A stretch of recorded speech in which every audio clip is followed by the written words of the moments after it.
It's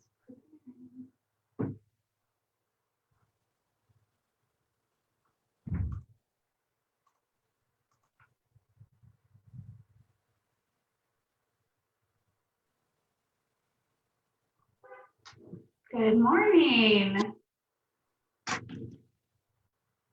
Yeah, I think we are live.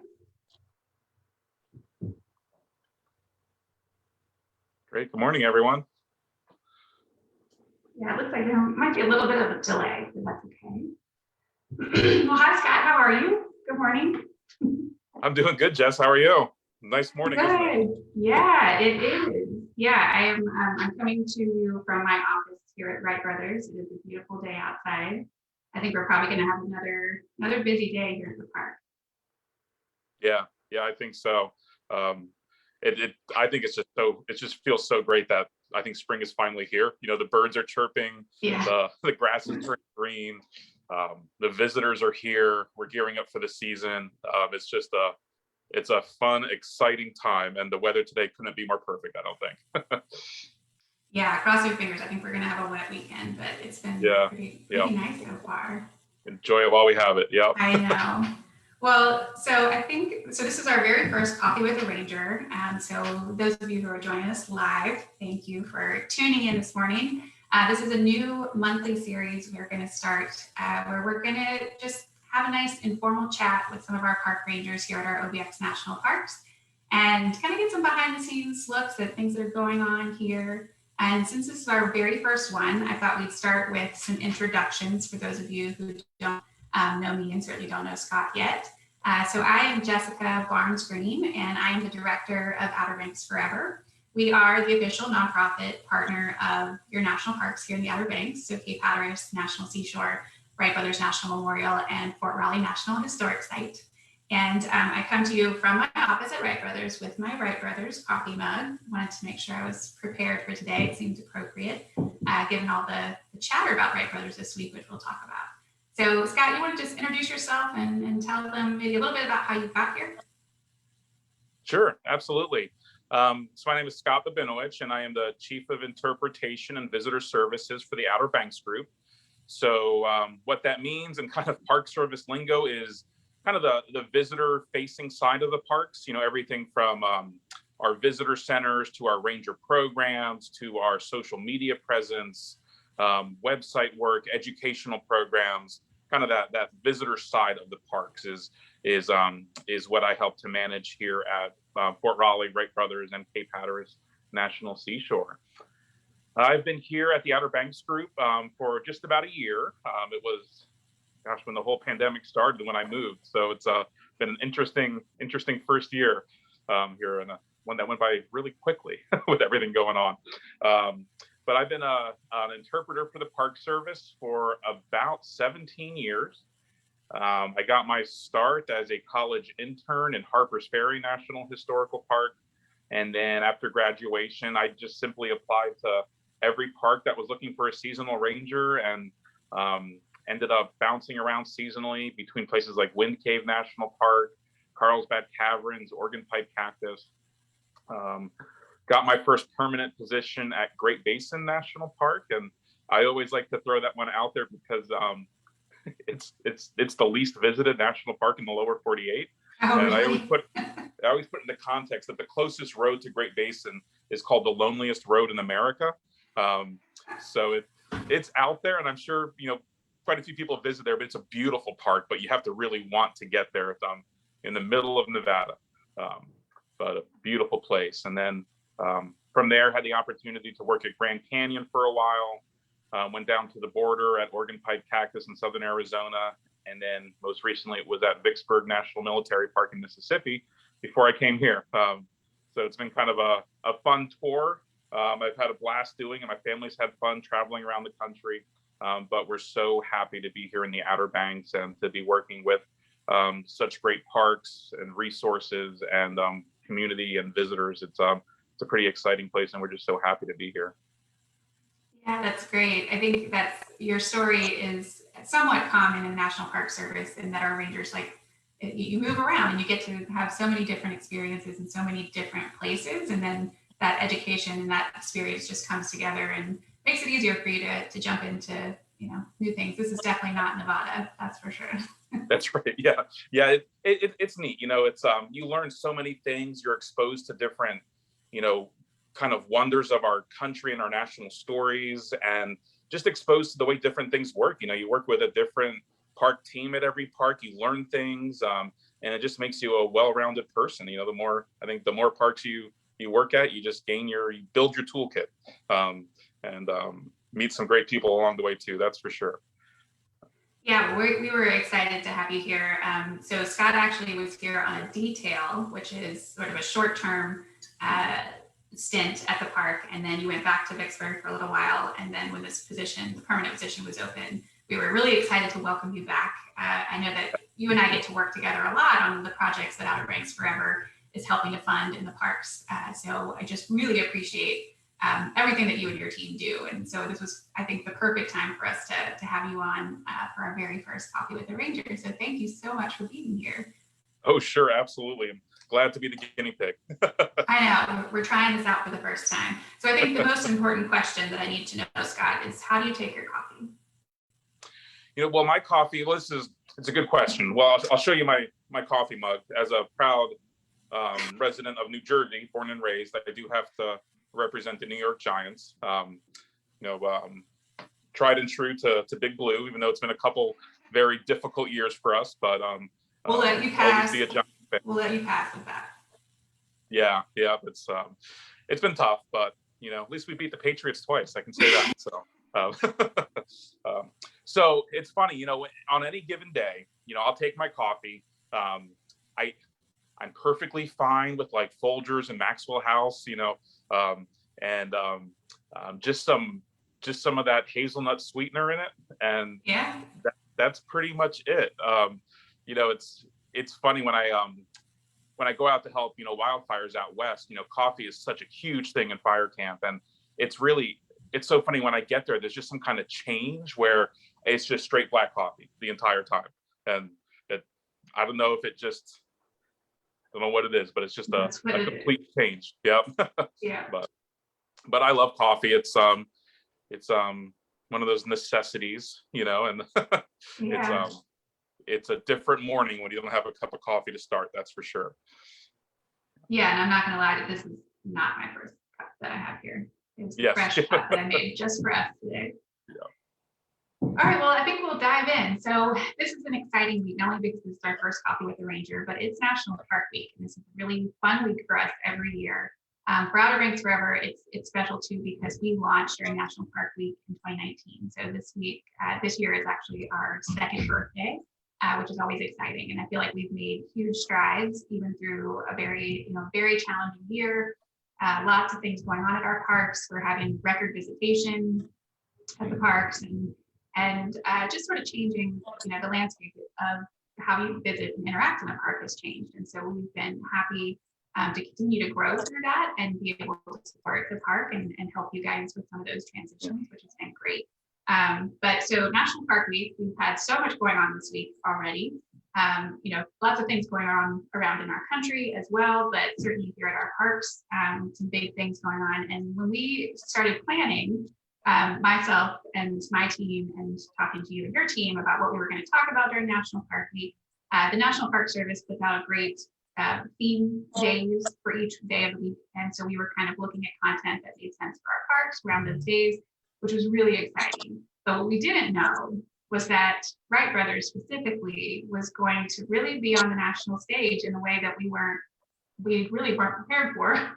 Exactly. Not that we weren't prepared, but we didn't know it was going to happen during National Park Week. So I think everyone knows that the Wright brothers had their moment on Mars this week with the Ingenuity chopper taking off and carrying a piece of the Wright Flyer on it. And so now we actually have Wright Brothers Field on Mars, which is pretty amazing to walk, the park here in Kitty Hawk and just think about what that means. So can you just talk to us a little bit about sort of what that means for the Wright Brothers legacy and some ways that we're going to be talking about that in the park this year? Yeah, it's an amazing story, and it kind of gives me chills when I think about it. The legacy of the Wright brothers, of Orville and Wilbur, over 100 years ago, And what they accomplished was something that very few thought was possible.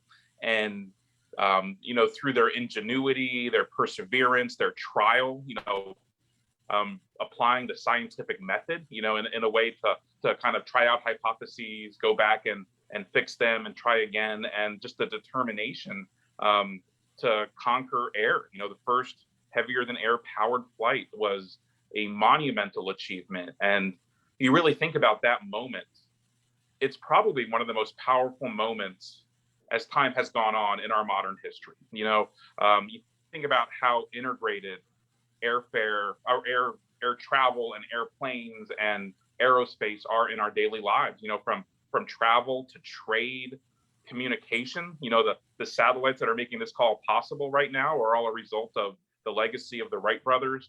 And it's a legacy that continues, both in that physical connection of that kind of continuation to explore and push the boundaries and adapt and be able to explore new places, but also in just the mindset, of overcoming obstacles, of being problem solvers, of having a goal and following through. There's just so many powerful things to the story, and it's only fitting that the Wright brothers are kind of that they are kind of honored in this way with the Ingenuity copter and Wright Brothers field on Mars. As NASA said, it was a Wright Brothers moment that happened, and it truly was. And I also think it's really cool how the Wright Flyer itself has become like a tangible symbol of that ingenuity and that perseverance. Pieces of the Wright Flyer went on Apollo 11 to the moon with Neil Armstrong and Buzz Aldrin. A piece of the Wright Flyer went up on the Space Shuttle Discovery with John Glenn back in the 90s. So it's neat how here we are, even over 100 years after first flight, how that object, that physical thing of that flyer is still so important. And just to be able to connect these firsts in flight and aviation and aerospace back to the Wright brothers is just such a powerful story, and one that we're excited to tell this summer. It's just a neat opportunity for us too to make those connections as to how the legacy of the Wright brothers continues even to this very day. Yeah, I think it's really interesting that all of this is happening at this time too. And you mentioned sort of the iconic flyer. I happen to have, we just launched a new line of Outer Banks Forever stickers, and this is the most popular one that's flying out of the store at Wright Brothers, which is really fun. Flying out, yeah. Flying out. See what I did there, Scott? It's interesting too, because I feel like you and I and my team and your team have talked about this idea of the Wright Brothers legacy since we launched in 2019. So we've spent the last 2 years really thinking about how we're telling the story of the legacy of the Wright Brothers and helping people connect something that happened, excuse me, something that happened in 1903, what the real impacts of that have been, and how much the technology and the innovation accelerated in such a short amount of time. And I know that's one of the projects that we are working with you all on, is to enhance some of the outdoor education and experiences here at Wright Brothers National Memorial by raising funds to install a new aviation trail through time, which is really, I feel like it's so much aligns with what's happening right now, because the idea behind the project is, how do we start, you come here to the park, obviously the visitor center is a National Historic Landmark, and it has, replica flyer, and you get to see and really understand the story of the Wright brothers and how they got here to Kitty Hawk and made those connections with our friends in Dayton, what that all looked like. And then you walk out to the first flight boulder, and so you get to see exactly where those first four flights took off. And then you turn around and you see this amazing monument on Big Kill Devil Hill. And so our aviation trail through time that we're working with you guys on will really help you as you walk from that first flight boulder to the monument, to tell the story of how fast and what were the points in time in aviation history that were really impactful. And I think that's an exciting project. So for us to tell the story of how we got from a flyer with cloth wings to a Right. chopper on the surface of Mars. So Right. Yeah, I'm it's really excited about that. yeah, it's a really neat project and an awesome concept, because one of the issues that we have is the concept of time. I think is challenging to understand sometimes. You think about geologic time, it's so abstract. You think about kind of the acceleration of time and even little time frames. It's hard to comprehend sometimes the impact that time has on some of these developments. It's, to me, it's shocking. It's mind blowing to me that Orville Wright was alive through part of World War II. He saw jet planes fly. Right. Just think of that. Those couple decades, to go from that Wright Flyer, which was an amazing piece of engineering, to a jet airplane, in a lifetime, in half of a lifetime, and then the acceleration from there. You're talking just about 15 more years, and you have man on the moon. And then, 40 more years, we have the internet and satellites and everything in between, supersonic jets. So I think that ability to feel that time and see that kind of escalation of things as you're walking is going to be such a huge, it's just going to be a great visitor experience, because it's really is a challenge we have as interpreters, is how do we get people to understand that acceleration through time. And I think being able to walk it and see that timeline is going to be a neat tool for us. So yeah, we're excited about it. Yeah, we are too. So those of you who are watching, stay tuned. In the next week or so, we're going to have some more information coming out about that project and how you can support it. So we're really excited about that. So I think we'll move on. So we have 3 national parks here, which is pretty unique for a community of our size. And to have 3 national parks that are so naturally and culturally significant to our country. So one of the other more iconic or most iconic structures that we have here in the Outer Banks is the Cape Hatteras Lighthouse. And so we did make an announcement this week. This is another project that Scott and I and his team worked together on to make happen, which was very exciting. So we officially launched a webcam from the top of the Cape Hatteras Lighthouse on Monday. So now, folks, right now the lighthouse is closed for climbing. So if you haven't seen that beautiful view from the lighthouse before, now you can see it from anywhere, from your home, which is amazing. It is on our website, obxforever.org. But also, I think one of the things that you and I both talked about is that not everyone can physically climb the lighthouse. It is a challenge. I think it's 268 stairs or something. So it is hard to get up there, and so not everyone gets to see what it looks like from up there. And so that was one of the things that was most exciting for me in getting this project launched. But can you just tell us a little bit about, from the Park Service side, what was exciting about getting this first webcam up? Yeah, the webcam is really neat. I think, as you said, it brings the lighthouse to more people. Both physical distancing. The people that can't get here. It puts the lighthouse in their home. On their devices, and I think it's so great to start with a lighthouse like the Cape Hatteras Lighthouse, because it's so iconic. I would bet that anybody listening right now, if they were to close their eyes and picture a lighthouse, they're going to picture the Cape Hatteras Lighthouse. That black and white swirl. It's just a beautiful, beautiful icon. So to have a webcam on the top of that, it helps us in our mission to help people understand the importance of these sites. You're able to see how tall it is, the function it had, but also, that lighthouse has kind of evolved in its significance. Starting out as a safety tool, something that was, helping ships, which it still does. It is still an active lighthouse. But this added role it has of kind of family and personal memories, of folks on their summer vacations climbing to the top with their kids, and then coming back the next generation and taking their kids. The wedding proposals that happen at the top. You can believe it. There's quite a few every year. There's weddings at the base of it. So it's become a personal thing to people, which is really neat. And I think this lighthouse honors that and helps people connect with it again when they could. So yeah, I think that's a neat part of it. The accessibility thing is huge. From folks that either can't climb to the top or don't want to climb to the top. So when it closes due to weather or in the off season, it allows us to still see that view from the top. And I'm kind of neat to see the changing weather from up top of it too on the webcam. I think Yeah. that's going to be interesting to see some of those summer storms roll in. But we're excited about it. We're actually going to be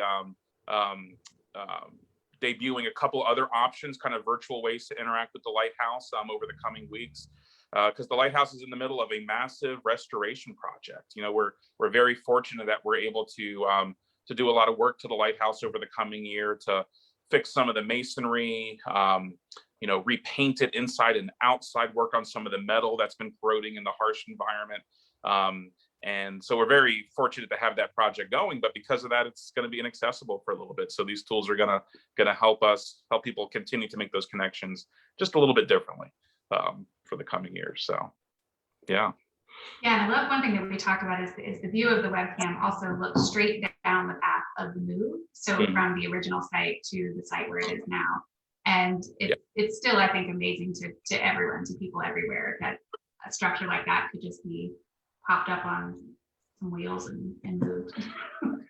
Yeah, it's amazing. I mean, we're now 21 years after the move right now. Yeah. So, I think that's also one of those things that a lot of people can almost remember where they were, or remember hearing about it or seeing the pictures of the lighthouse moving. Not an easy thing. But one of the things that amazes me about that is the science that went into the decision-making process. You had engineers, scientists, geologists, coastal morphologists, everyone you can imagine through the National Science Foundation. And they were studying, okay, how do we save this lighthouse? And to me, it was neat to see science kind of matter and make an impact in something like moving a lighthouse. It's just a neat part to it, that it was truly interdisciplinary, and it wasn't just a whim, like, oh, let's move it. No, it was studied for a long time. Mm-hmm. Yeah, and something you said too, I wanted to kind of go back to, since we are celebrating National Park Week, and like I said, the National Park Service kind of themes the days for the week. And so one of our missions, or part of our mission here at Outer Banks Forever, in addition to just protecting and enhancing our parks, is telling the stories that might be a little bit lesser known or lesser understood about our national parks. And on Monday, the theme of the day was Military Monday. And the story that we highlighted, that you actually brought to our attention, is, and you touched on this a little bit, I think we think of the Cape Hatteras Lighthouse, it's so iconic. It's literally, I'm looking at, and look, this is the Outer Banks Chamber of Commerce. Mm-hmm. When, everything has the lighthouse on it, it's very iconic. We all think of it as just this amazing, beautiful structure. It is very much tied to our memories and our experiences here in the parks, but it is actually functional. It has a safety function. And for Military Monday, we highlighted the fact that the Park Service here is very much intertwined and partnering with the U.S. Coast Guard, and that the Coast Guard actually helps to make sure that the lighthouse is still running and doing the safety things that it needs to do. But the Park Service kind of takes care of the structure, and the Coast Guard takes care of the functioning light on the top of it. It still serves its original purpose, which is, I think, a powerful testament to the role of lighthouses and the role of the Coast Guard. How our world has changed so much since the lighthouse was constructed all those years ago, but that same purpose still exists, and we're so grateful for the Coast Guard to be able to continue to service the lighthouse, so we can still serve that purpose, which is still needed. Yeah, that's great. Yeah. All right, so I think we don't want to not touch on our third park here, and today our theme of the day is Way Back Wednesday, and it just so happens that aligns with the 80th anniversary of Fort Raleigh National Historic Site. So tell us a little bit about Fort Raleigh. I think a lot of folks, I think my experience in talking to people who come to the Outer Banks is that they sort of forget about Fort Raleigh. It's over on Roanoke Island. It is such a beautiful place. I know that your office is there. I have an office there, so I'm over there when I can. And it is really just a very beautiful, peaceful park with a lot of really interesting stories. So can you just tell us a little bit about Fort Raleigh and the 80th anniversary? Yeah, I'd be happy to. I love Fort Raleigh. I love all the parks, but there's something neat about Fort Raleigh that that resonates with me. I think part of it is it's such a beautiful place. There's some neat little trails to go walking on, some little Soundside beach access areas there. it's a nice little corner of Roanoke Island to explore and to relax and kind of recharge in nature a little bit. But yeah, 80th anniversary of Fort Raleigh National Historic Site becoming a National Historic Site, which is really neat this month. The stories at Fort Raleigh, I think there's just so many, and the more I learn about it, there's just so many facets that come to light. I think obviously, the stories of the original English settlements, back in the 1580s. There's so many neat kind of veins that overlaps with. Some of the first drawings of Native Americans and pictures or depictions of Native Americans came out of those expeditions. The scientists they brought along was able to kind of look at the trees and the animals and get an idea for the ecosystem. But then between the various three voyages, you get these glimpses of what was happening in Europe, and these conflicts between Spain and England and how that affected things happening over here.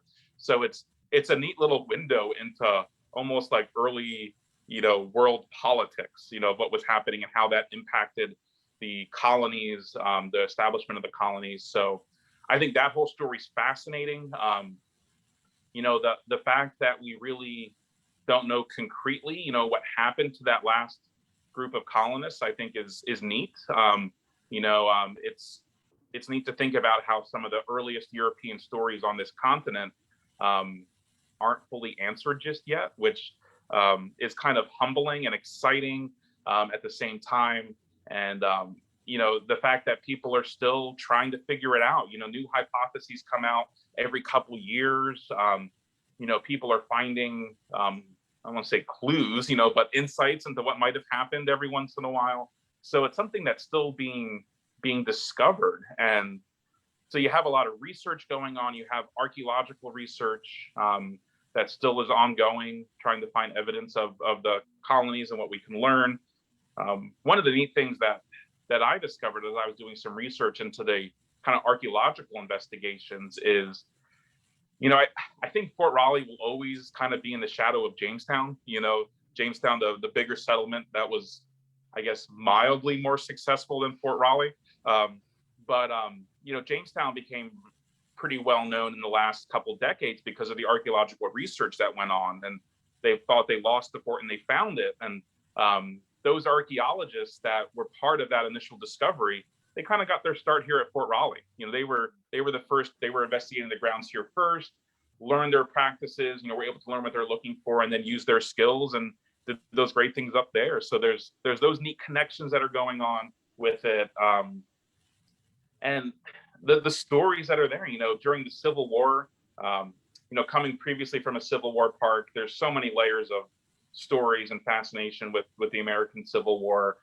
I was surprised to learn about the pretty substantial conflict that happened here during the Civil War in the Outer Banks. The battle for Roanoke Island, one of the first amphibious landings of the Civil War happened here. The whole Chickamauga races, if anybody's really interested, it's kind of humorous. These two armies chasing each other up and down the Outer Banks, back and forth to the lighthouse grounds. Pretty substantial battles here on Roanoke Island. Didn't happen where Fort Raleigh is, but definitely had some impacts in the area. But the main thing was kind of after that conflict, when the Union took control of Roanoke Island, and the whole idea was you control the Outer Banks, you're going to be able to make your way into North Carolina further. So that was kind of the whole concept. But Fort Raleigh, the site of Fort Raleigh became a freedmen's colony, which was a site where former enslaved individuals could, try to make their way to freedom on Roanoke Island. It was a camp that was set up by the U.S. Army to provide humanitarian assistance, pretty much, housing, tents, food, medicine. And you had, enslaved folks flocking to Roanoke Island. And there were, it was just known if you made it across the waters to Roanoke Island, you would be free. It became this beacon of hope and this beacon of freedom.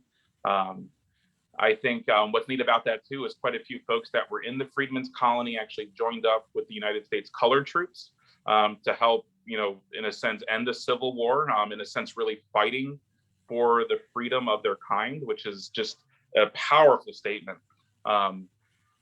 the Freedmen's Colony kind of fell apart at the end, which is an unfortunate thing. The ending of it wasn't the best. It kind of shut down, and folks were looking to find places elsewhere. But the start of what was there was incredibly important, and that's a story that we're really eager to start telling more of. Is that role and that legacy of the Freedmen's Colony. And then I think one of the neat little things, it's just like, you never know what little pieces of history happen out of sight. Some of them are kind of related, but at Fort Raleigh, we had, the gentleman of Fessenden who was experimenting with wavelength radios, wireless transmissions. Just of all the places, it was Fort Raleigh, where he was experimenting with these radio transmissions over the airwaves for the first time. So, advances in radio technology were coming out of Fort Raleigh too. And the other part that I love about Fort Raleigh is just the history of the Lost Colony production in and of itself. The Lost Colony production has been going on for decades. It's such a neat performance. High quality actors, production, you name it, just a fun experience. And what I love about the Lost Colony production, as kind of the amateur historian, is you hear so much about history not maybe being de-emphasized a little bit, people not connecting with American history or not being focused on, and wherever that's coming from, that's fine, but you hear those things, and what I love about Fort Raleigh when the Lost Colony is in production is every night there's a couple hundred people in that audience from all walks of life, all ages, sitting there learning about an amazing part of American history. It's really neat to see people connecting with that story in such an artistic way. It's a powerful thing. So yeah, Fort Raleigh is such a cool place. It's a neat place to explore a lot of different layers of history on it, but just a great place to explore the ecosystem too. It's a neat little park. Yeah, I agree, and I never want to play favorites with our parks here, and certainly they all have things that we Yes. love. But Fort Raleigh, to your point, it feels like a little hidden gem. It's not only, I love walking through the history. So of all of the stories, the Freedmen's Colony was not something I knew about it, but I didn't fully understand the impact of it and what that meant just after the Civil War. And so that was really interesting to learn and just explore. But to your point, it's a beautiful maritime forest. It's the trails there. It's not a long trail. It's not a hard trail, but you really feel like you sort of go back in time and you feel like you're in a totally different place. And it's a very calming place. So when the weather's nice, that's one of my favorite places to walk. So yes, yep, yeah. Well, great. Well, this has been really great, Scott. Thank you so much for joining us for our first Coffee with a Ranger, and especially during National Park Week. So the week is not over. We have a lot of things planned. So those of you who are following us on social media, just keep a lookout. We've got some exciting things going on. We didn't really touch on, but I guess we probably should. One more exciting thing happened here at Wright Brothers this week. If you check our social media or the Wright Brothers National Memorial page, you'll see a couple of videos and photos. There is a new autonomous shuttle here at the park that launched this week. And so that's pretty exciting. I believe, if I'm correct, we are the first park in the National Park Service around the country to have this. Is that right? Yeah, we are. So Wright Brothers first in flight and first in autonomous vehicles for the National Park Service. Yellowstone will be launching their trial project with the shuttles in a couple weeks, I believe. But yeah, it's neat. It's going to be neat to see the potential use of that. This definitely is kind of a trial project right now to kind of see how the technology potentially can work in national parks and what benefit it could have and how we can use it in the future. So it's a neat thing. It's pretty cool. Yeah, I haven't ridden it yet, but I'll have to take a ride this week. Yeah. All right, well, one last thing I wanted to just ask you about as we wrap up. What are you most excited about in our parks this summer coming up? I know last summer and this summer still, there's a lot of things in question about how we're going to be interacting in our parks and engaging in our parks. But what's one thing you're really excited about? Gosh, that is a tough question. I'm very excited for this summer. I'll give you two things. The first, kind of a more concrete thing, I am really excited about the launch of the Park Service mobile app. For those of folks that might not be familiar with it, For the first time, the Park Service now has a nationwide app that you can download on your smartphones. That is kind of like a trip planner. You know, you can look, it'll ping to your closest park. You can look at ranger programs, how to book a campground, where to go to the visitor center. It's a really neat tool. You know, for our parks here, we have some neat audio walking tours. So, you know, if it's busy or, you know, you can't make a ranger program, you have an option to go pretty much on a virtual walk with a ranger on your phone through our parks. So we're really excited to launch that and excited to grow that as well and to see what other capabilities we have with that app. But I do encourage folks, as you're visiting any park, go ahead and download that app and use it as a tool. It's going to be really neat. But generally speaking, what I'm most excited about is I feel like it's going to be a really fun summer. You know, it's been a challenging year for everybody across the world with what's been going on. And I feel like there is such renewed passion and interest in public lands and national parks. And we definitely see it in our visitor numbers. This has been a busy place this last year, which comes with its challenges, but also is really exciting to see people finding value in parks as a place to go and escape, a place to explore, to learn about our country, to learn about the roots of some of the issues we see in our societies today. They're rooted in the stories of our national parks. So I'm just really excited to see this renewed interest and excitement of the parks, and excited to meet that. You know, we've hired a great group of seasonal rangers. We're excited to kind of take that first step back toward normalcy and have more traditional ranger programs again, to help people connect to the stories. So yeah, I'm excited for the summer. I'm excited for people coming here and finding that value, and excited for our staff to offer some great things to help visitors out. So it's going to be a great summer. Yeah, I think we're all excited about it. Maybe a little nervous about it. I think it's going to be a busy summer, but excited too. Is I think from what I understand, I think we have a lot of visitors coming here to the Outer Banks who've never been here before, which means they've never experienced our parks, which I think will be really exciting for them to just see. Like I said, it's very unique for a community of this size geographically to have three very different but very impactful national parks in such a small area. So yes, yeah. All right. Well, thank you, Scott. If you want to learn more, if you want to learn more about Scott and hear some more things that we're doing this summer and ways that you can support your parks, you can definitely check out our website, which is obxforever.org. And Scott, I'm sure we will have you on again at some point. Maybe we'll do a wrap up of the summer. I think that would be good. Anytime. More coffee is always good. There you go. All right. Thanks, guys. Bye, everyone.